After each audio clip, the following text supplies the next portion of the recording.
बड़ी खबर न्यूयॉर्क से, जहां पर यूएनएससी में भारत की स्थायी सदस्यता का ब्रिटेन, फ्रांस और यूएई ने समर्थन किया। इन तीनों देशों ने कहा है कि वो भारत को यूएनएससी का स्थायी सदस्य बनाने के पक्ष में है। अमेरिकी पहले ही भारत की सदस्यता का समर्थन कर चुके हैं और इसके अलावा रूस ने भी 3 दिन पहले ही भारत की सदस्यता के समर्थन का खुला ऐलान किया था। We want to see permanent African representation on the Council. Brazil, India, Japan and Germany as permanent members, and more seats for elected members as well.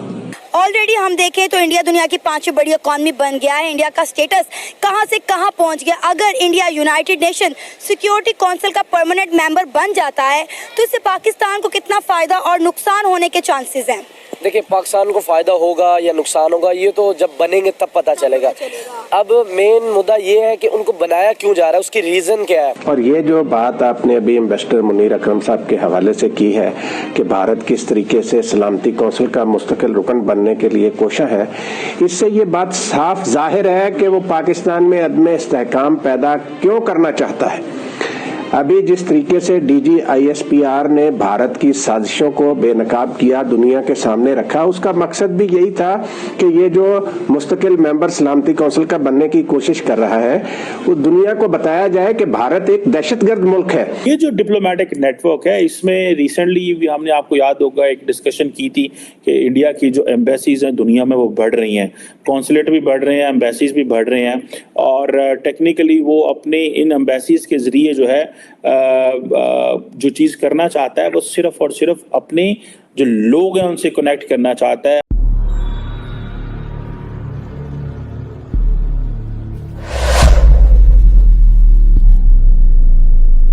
बात करें यूनाइटेड किंगडम की और फ्रांस की, चले यूनाइटेड किंगडम के साथ तो हमारे बड़े अच्छे रिलेशंस नज़र आते हैं पाकिस्तान के, लेकिन जब भी बात आती है यूनाइटेड नेशन उसकी सिक्योरिटी काउंसिल की तो उसमें पाकिस्तान को ना तो काउंट किया जाता है ना परमानेंट सीट दी जाती है। लेकिन जबकि हमारे हमसाय मुल्क को वहाँ पे परमानेंट सीट देने का सोच रहे हैं यूके और फ्रांस, तो क्या वजूहत हैं इसकी कि हम पीछे रह जाते हैं? हम पीछे इसलिए रह जाते हैं क्योंकि हम उस चीज़ से कैपेबल नहीं हैं। बिकॉज बड़ी सिंपल सी बात है कि सिक्योरिटी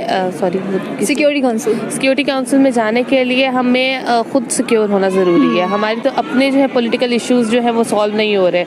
इधर पॉलिटिकल इशू के हमें यही नहीं पता कि हर 10 दिन बाद वज़ीर आज़म चेंज हो जाता है, हर 10 दिन बाद जो है वो रातों में जो है वो खुल जाती हैं, असम्बलियाँ खुल जाती हैं और बाकी चीज़ें खुल जाती हैं। तो हमें तो यही नहीं पता कि हमारे अपने मुल्क में क्या हो रहा है। तो हम सिक्योरिटी दूसरों को क्या देंगे जब हम अपनी सिक्योरिटी नहीं अफोर्ड कर सकते। कभी इधर गोलियां चल जाती, कभी उधर गोलियां चल जाती हैं, हमें ये नहीं पता भी लिबर्टी में पीछे खड़े गोलियां चल जाए। ऐसी बात है कि हम सिक्योरिटी काउंसिल में शामिल इसलिए नहीं हो सकते क्योंकि हम खुद सिक्योर मुल्क नहीं है। तो इसके लिए क्या करना चाहिए? हालांकि जो UN है उसका तो काम ही ये होता है कि आप पीस का, अमन का पैगाम पहुंचाए आप दूसरी कंट्रीज़ को जिसके दरमियान में कुछ वॉर वगैरह चल रहा होता है, उसको आप सिक्योरिटी देने वाले बन जाते हैं, उसके लिए आप मैसेज कन्वे करने वाले बन जाते हैं। लेकिन यहाँ पर पाकिस्तान की बात की जाए तो हम पीछे से पीछे ही आते जा रहे हैं। सिक्योरिटी काउंसिल में हमें अहमियत नहीं दी जाती। अगर हमारे प्राइम मिनिस्टर वहाँ पर जाते भी हैं तो उनको उस रिस्पेक्ट की निगाह से नहीं देखा जाता जितना कि एक्सपेक्ट किया जा रहा होता है। अब यूके की बात कर लें, हमारे यूके के साथ अच्छे ताल्लुकात है, लेकिन यूके भी पहली जो प्रायोरिटी है वो इंडिया को दे रहा है।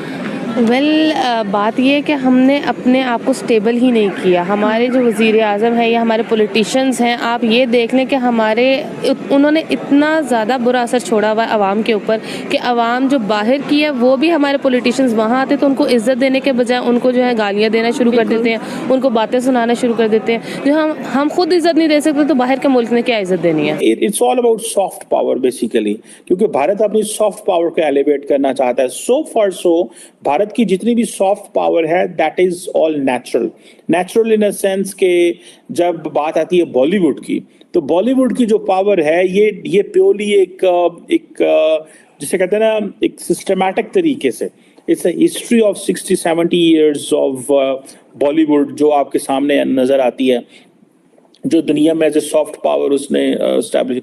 अब ये चाहते हैं कि हम कल्चरल सेंटर्स एस्टैब्लिश करें, जिस तरह चाइनीज जो हैं उन्होंने कन्फ्यूशियस इंस्टीट्यूट्स एस्टैब्लिश किए हुए हैं। पाकिस्तान के अंदर आई थिंक 2, एक इस्लामाबाद में है, एक कराची में है, लेकिन वो जो चाइनीज प्रोफेसर टीचर आए थे उनको वो बलोच मिलिटेंट ऑर्गेनाइजेशंस ने मार के भगा दिया है और अब वो यहाँ पे नहीं है और कई जगहों पे शायद हैं। और बाकी भी दुनिया में उन्होंने कन्फ्यूशियस इंस्टीट्यूट यूरोप के अंदर, लैटिन अमेरिका, अफ्रीका के अंदर बनाए हुए हैं। So I think that's where the India wants to work, वो किस तरह जो भारत का कल्चर है और इसकी जो योगा है या भारत की जो लैंग्वेजेस हैं, क्लासिक म्यूजिक है, इसको कैसे वो दुनिया के सामने लेके जाएं। और जैसे मैंने पहले कहा कि Bharat calls itself as a mother of the democracy, but I am unable to understand. I would definitely read about it कि what makes India to call it as a mother of democracy. Either this is because of the India being the largest democracy is a mother of the democracy, or what is the mindset behind that. अब इसके साथ साथ वो समझते हैं कि अपनी soft power को इन्हेंस करने के लिए जो नरेंद्र मोदी साहब का और बीजेपी का जो मैनिफेस्टो है वो ये बात कर रहा है कि हम जो है वो लाइक माइंडेड जो पार्टनर्स हैं पूरी दुनिया के अंदर, जिसे उनके साथ मिलके काम करेंगे इन टर्म्स ऑफ, जैसे कि इंटरनेशनल सोलर अलायंस बना था, इसी तरह आपको याद होगा coalition for disaster resilient infrastructure बना था, वन फ्यूचर अलायंस बना था, ग्लोबल बायोफ्यूल्स अलायंस बना था और बिग कैट अलायंस बना था। जी वालेकुम सलाम, क्या हाल है सर आपका? अल्लाह का करम है जी।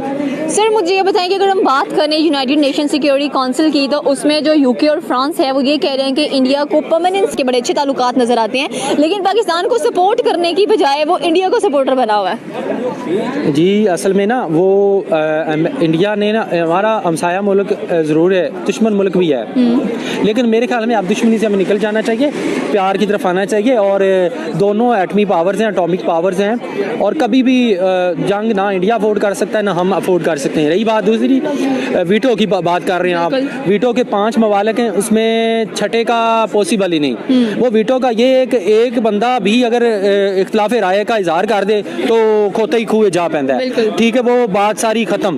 किसी भी एक नुक्ते पे कोई भी इंटरनेशनली कोई काम करना या बात करनी या कोई किसी के खिलाफ कोई भी स्टेटमेंट जारी करनी है या किसी के खिलाफ कुछ डिक्लेरेशन जारी करनी है, तो पांचों का एक प्लेटफॉर्म पे, एक पेज पे होना ज़रूरी है। तो वो इंडिया की बढ़ती हुई कारकर्दगी को, बढ़ती हुई मुआशत को और उनकी कारकर्दगी को नीचे से उठ के जो ऊपर आया है इंडिया, बिल्कुल नीचे से उठ के, पाकिस्तान से भी नीचे वो था बड़ा मुल्क होने के बावजूद, लेकिन वो उठ के ऊपर आया और उसने साबित किया हर फॉर्म में, हर जगह पे, हर फील्ड में उसने किया। ज़राअत में पॉलिटिकली उसने मैच्योरिटी दिखाई और जमहूरियत में उसने दिखाई, फिर दीगर आईटी में उसने दिखाई, इवन के उन्होंने इसरो का इदारा करके स्पेस पे उन्होंने काम किया।